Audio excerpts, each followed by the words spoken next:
இப்போ வரப்போற தேர்தல்ல தமிழக வெற்றிக் கழகம் மிகப்பெரிய வெற்றி அடைய போகுது. அது எப்படின்னு தானே கேட்குறீங்க. ஸோ நான் தான் வந்து பார்த்தீங்கன்னா, ஒரு 2 வருஷமா வந்து ஒரு 3 கார்ப்பரேட் கம்பெனியோட வெண்டார் எடுத்து பண்ணிட்டு இருந்தேன். கிட்டத்தட்ட ஒரு 100, 150 தொகுதியோட ரிசல்ட் நம்மட்ட இருக்கு.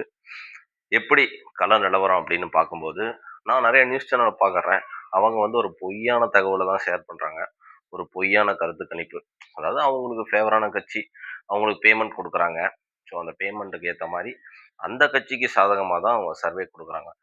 ரியாலிட்டி என்ன அப்டின்னா, 18 வயசுலருந்து 50 வயசு வரைக்குமே தளபதி விஜய்க்கு மட்டும் 60% வாக்கு சதவீதம் இருக்கு. ஸோ 50 வயசுக்கு மேல ஜென்ஸ் அதாவது ஆண்களோட வாக்கு சதவீதம் மட்டும் தான் குறைவு. ஒரு 30% மட்டும் தான் கிடைக்கும். அதுல பெண்கள் வாக்கு அதிகமாவே இருக்கு. கிட்டத்தட்ட பெண்கள் வாக்கு வந்து பார்த்தீங்கன்னா, 50 வயசுக்கு மேலேயே ஒரு 50% கிடைக்குது. எப்படி பார்த்தாலுமே டிவிகேக்கு தொகுதிக்கு 60% ஓட்டு இருக்கு. ஸோ, இதுதான் வந்து ரியாலிட்டி. இன்னைக்கு வந்து பார்த்தீங்கன்னா, பெண்கள் அதிகமாக டிவிகேக்கு வந்து லைக் பண்றாங்க. அவங்க தான் வரணும்னு நெனைக்கிறாங்க. யங்ஸ்டர்ஸும் அவங்க தான் வரணும்னு நெனைக்கிறாங்க. ஸோ, அதனால வர 2026ல தளபதி விஜய் அவர்கள் தான் சிஎம். அதுல எதுவுமே மாற்றம் கிடையாது. சப்போஸ் இதுல ஏதோ மாற்றம் ஏற்பட்டால், அது மக்களோட மனநிலை. இந்த பணத்த வாங்கி ஏதோ ஓட்டு ஒரு 5% வேணா டிஃபரண்ட் வரலாம். மத்தபடி தளபதி அவர்கள் தான் வெற்றி அடைவதற்கு எல்லா சாதகமும் இருக்கு. அந்த வேட்பாளர் எஃபோர்ட் போடணும். அந்தந்த தொகுதியோட வேட்பாளரும் எஃபோர்ட் போடணும். ஏன்னா, அவங்க எஃபோர்ட் போட்டா இன்னும் ஒரு 5% ஓட்டு கூடுதலா வாங்கி ஜெயிக்கலாம். எஃபோர்ட் இல்லன்னா, ஆ கொஞ்சம் கம்மியா ஓட் வாங்கி ஜெயிக்கலாம். அப்படி இல்லன்னா, செகண்ட் பிளேஸ்க்கு போறதுக்கு கூட வாய்ப்பு இருக்கு. ஆனால், தமிழக வெற்றிக் கழகம் எந்த ஒரு தொகுதியிலுமே 3வது இடத்துக்கு போகாது. ஒண்ணு ஃபர்ஸ்ட்டு இல்லன்னா 2வது. ஸோ யாரும் குழப்பம் அடைய வேண்டாம். ஏன்னா, இப்ப ஓட்டுக்கு பணம் குடுக்குறாங்க, மக்களோட சிந்தனைகள் மாறும் அப்படின்ட்டு. அது வந்து எல்லாத்தையுமே மாற்றாது. ஏன்னா, மக்கள் ரொம்பவே தெளிவா இருக்காங்க.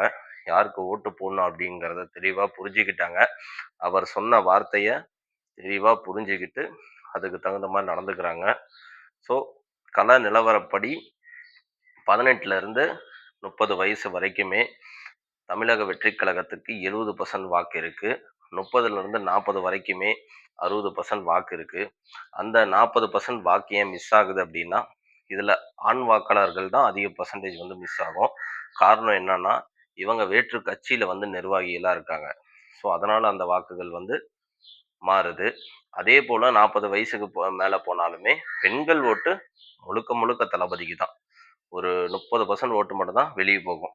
ஆனா ஆண்கள் ஓட்டு கொஞ்சம் அதிகமா போகும். ரீசன் என்னன்னா, அந்த ஏஜ்லயும் வந்து நெறைய பேரு மாற்றுக் கட்சியில இருக்காங்க.